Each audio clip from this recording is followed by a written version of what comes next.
Bonjour à tous et bienvenue sur notre chaîne YouTube, la chaîne de Ligne Droite. Je vous invite à vous abonner à cette chaîne, à aimer, à partager, à commenter ces vidéos. C'est très important pour notre référencement et c'est une manière de nous soutenir. Merci à vous tous. Porno, l'enfer du décor, on dirait presque un titre de film et en fait c'est le titre d'un rapport sénatorial publié mardi dernier par 4 sénatrices, Annick Billon, Alexandra Borchio-Fontimp, Laurence Cohen et Laurence Rossignol, rapporteurs toutes de la délégation aux droits des femmes et à l'égalité des chances entre les hommes et les femmes.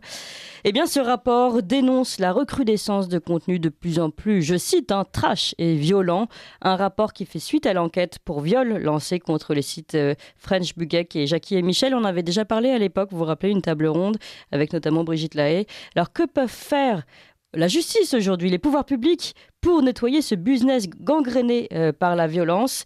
Eh bien, c'est toute la question qui se pose et auquel ont tenté de répondre ces 4 sénatrices. Et pour en parler, nous sommes avec Inès de Franlieu. Bonjour.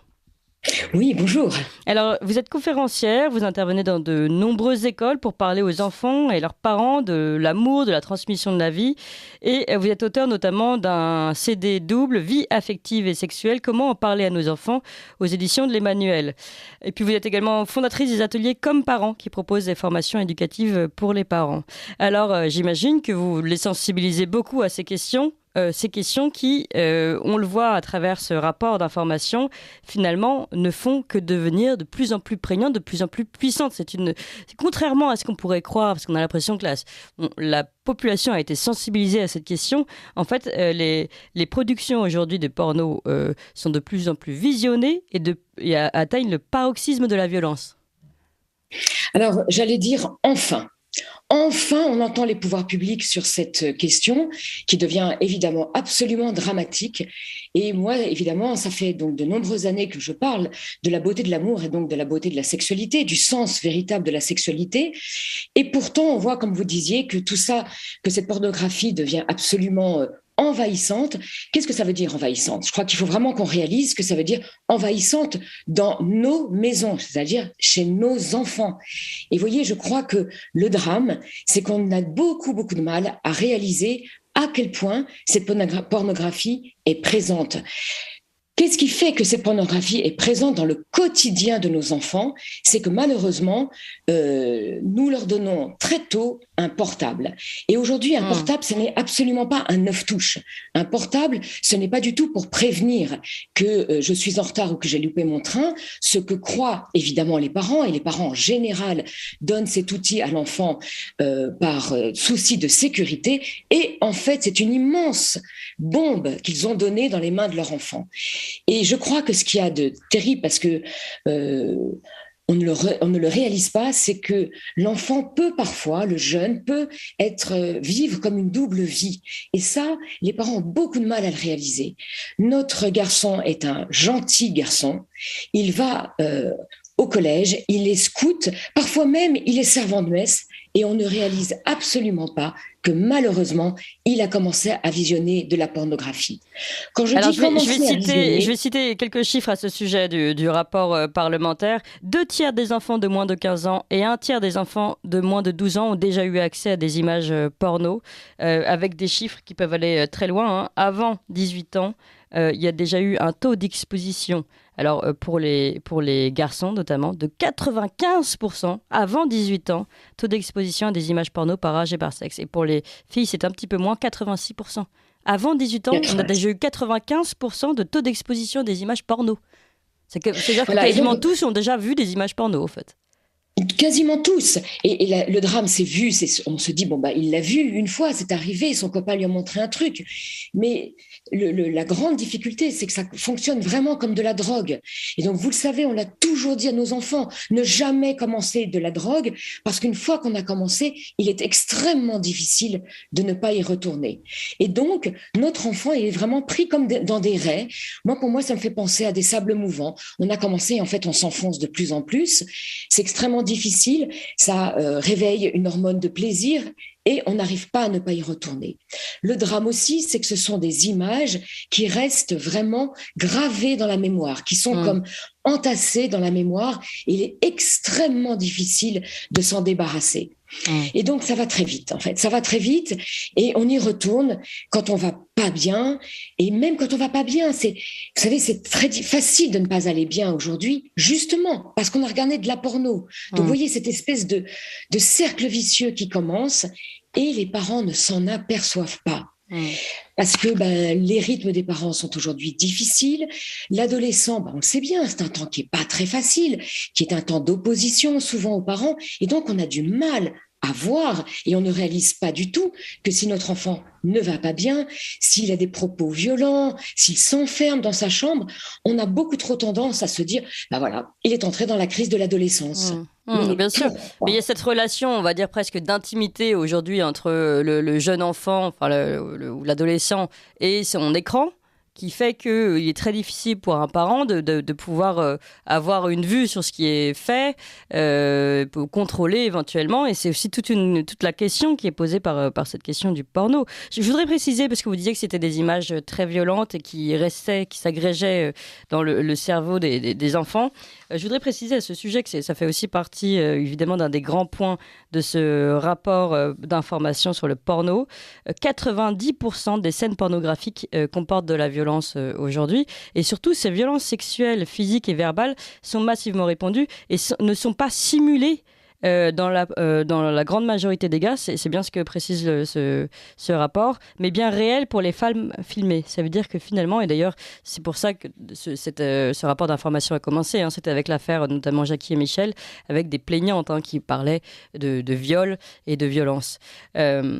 Et là, on se dit que les choses sont vraiment graves, parce qu'il y a également l'impact pour nos enfants qui est absolument terrible. Et puis, il y a cette marchandisation du sexe et du corps des femmes, cette marchandisation qui est aujourd'hui mondialisée et que rapporte le Sénat aujourd'hui. Mais finalement, alors que le féminisme n'a jamais été aussi important, c'est là tout le paradoxe, eh bien, on ne les entend absolument pas. Il n'y a absolument pas de combat pour protéger ces femmes qui peuvent être vulnérables, fragiles et qui tournent dans des conditions absolument déplorables.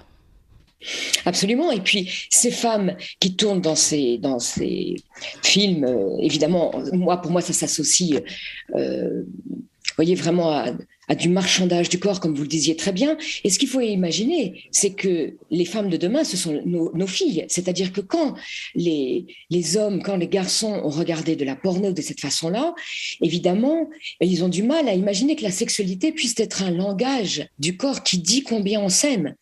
Et les drames sont immenses. Moi, je suis assez frappée aujourd'hui de l'augmentation des divorces dans nos familles, de jeunes couples, c'est-à-dire ça fait pas longtemps qu'ils sont mariés et c'est déjà terminé.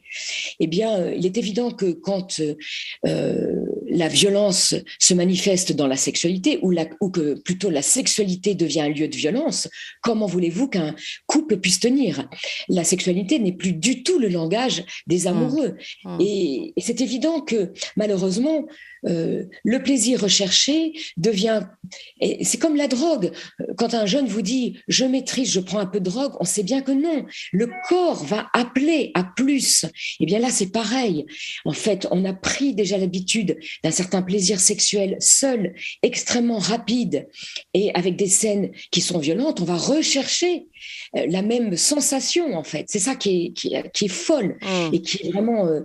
terrible pour nos jeunes et les filles, parce qu'on a quand même dit que les filles regardaient la porno, parce qu'il y a des sites qui sont faits pour attirer les filles. Au départ, elles étaient dégoûtées, donc elles n'y allaient plus. Mais maintenant, les sites sont faits aussi pour attirer les filles.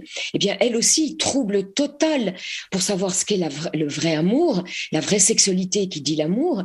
Et moi, je suis au contact de filles de plus en plus nombreuses dans les établissements scolaires qui me disent « Mais madame, vous avez oublié de parler des asexuels. Je suis asexuelle. » Comme si c'était quelque chose, voilà, un choix. Voilà, je décide d'être asexuelle. Mais pas du tout, en fait. Tu te dis, je n'ai pas de désir sexuel parce que, en fait, je n'en veux pas de cette sexualité-là. Oui, c'est ça. Il n'y a vraiment pas de reconnaissance. Les conséquences, elles sont très graves.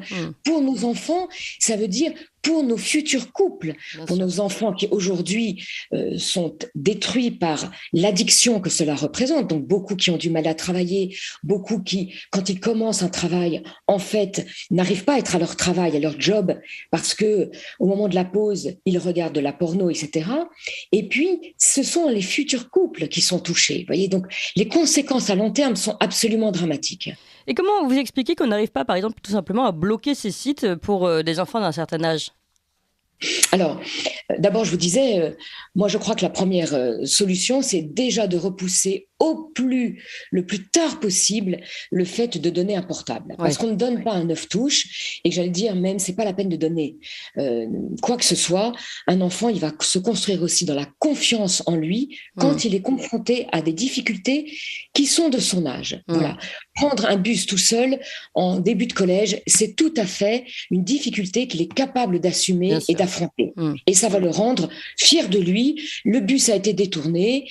Voilà, je suis pas dans la panique totale. J'apprends à gérer ces émotions-là. Voyez, on parle beaucoup de la gestion des émotions et pourtant on file un portable dès l'entrée en collège. Voilà. Donc ça, c'est la première chose que l'on peut faire. Vous allez me dire, il peut regarder sur le portable d'un copain. Oui, mais déjà, c'est pas son propre portable. Bien sûr. Et donc, rentrer à la maison, il n'a pas d'accès à tout ça.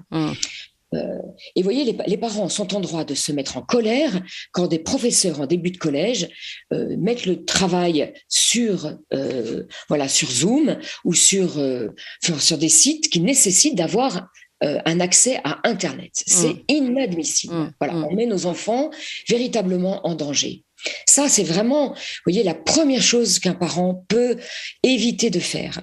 Et puis, ensuite, il y a aussi des sites qui sont bien faits, qui s'appellent ensortir.fr.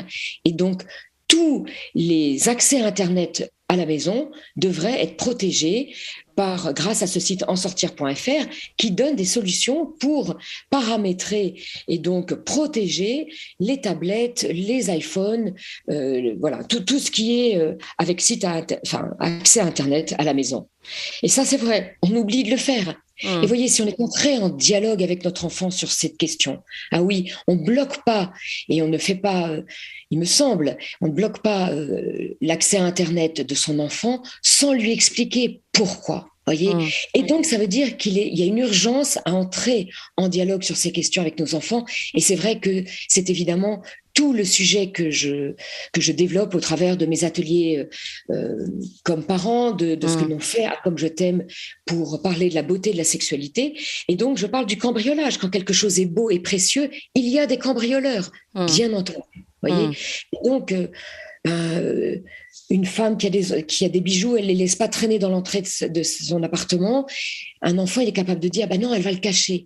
Eh bien, pour nous, prendre soin de cette sexualité, parce qu'on a compris que ça serait plus tard le langage qui va dire l'amour, et que donc, ce corps sexué me permettra un jour d'exprimer l'amour et parfois de donner la vie, c'est précieux à nos vies, c'est précieux l'amour, ça me rendra heureux, c'est précieux la vie.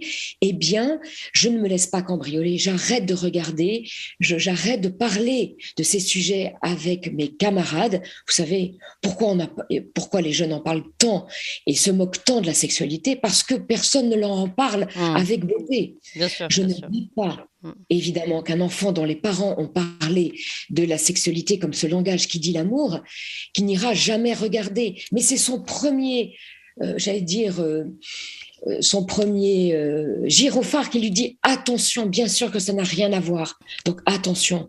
Et vous voyez, c'est ça, accompagner son enfant. Combien de jeunes m'ont dit qu'ils attendaient une parole de leurs parents pour leur dire comment tu t'en sors. Vous voyez, c'est-à-dire sans trop de points d'interrogation, mais il est difficile aujourd'hui de ne pas aller regarder de la porno. Peut-être que tu as un copain qui t'en a parlé. Où est-ce que tu en es là-dessus? Voyez, personne ne va... Dans le message donné par le rapport parlementaire qui livre également ses conclusions, donc ses recommandations, il y a plusieurs points. Imposer le débat public dans le débat public la lutte contre les violences pornographiques, faciliter les suppressions de contenus illicites et le droit à l'oubli. Alors malgré tout, il y a quand même une vraie bonne nouvelle, même si l'idée c'est quand même, comme vous le dites, de donner les écrans le plus tard possible, c'est appliquer enfin la loi sur l'interdiction d'accès des mineurs et protéger la jeunesse. Et donc l'ARCOM, donc l'Agence de régulation de l'audiovisuel, aura le droit de constater des infractions et de fermer elle-même des sites et éventuellement aussi d'imposer l'affichage d'un écran noir tant que l'âge de l'internaute n'aura pas été vérifié. C'est quand même une bonne nouvelle. Alors comme vous le dites, le mieux c'est de ne pas avoir d'écran du tout, mais au moins ces écrans noirs seront une garantie. Puis dernier point, et je voudrais conclure là-dessus parce que c'est votre sujet tout à fait. Dernier point, il est marqué éduquer, éduquer. Voilà ce que dit le rapport parlementaire, les conclusions du rapport parlementaire. Et je pense que là, c'est tout à fait votre rôle à vous. Donc, continuez, chers parents, de donner la parole et de vous adresser à des personnes comme Inès de Franlieu qu'on entendait aujourd'hui, qui font des formations et dans les écoles et ailleurs. C'est vraiment le premier point à faire, même si il y a des outils techniques, comme on l'a dit, mais il faut vraiment éduquer et parler de tout cela. Merci beaucoup, Inès de Franlieu. Je rappelle que vous êtes conférencière, que vous intervenez dans les écoles, que vous avez ce double CD, vie affective et sexuelle, comment en parler à nos enfants, aux éditions de l'Emmanuel, et fondatrice de ces ateliers comme parents qui proposent les formations éducatives pour les parents et pour les enfants dont on parlait. Merci encore Inès de Franlieu. Vous appréciez cette émission? Alors aidez Radio Courtoisie à en produire d'autres en indépendance totale. Rendez-vous sur soutenir.radiocourtoisie.fr. Merci d'avance.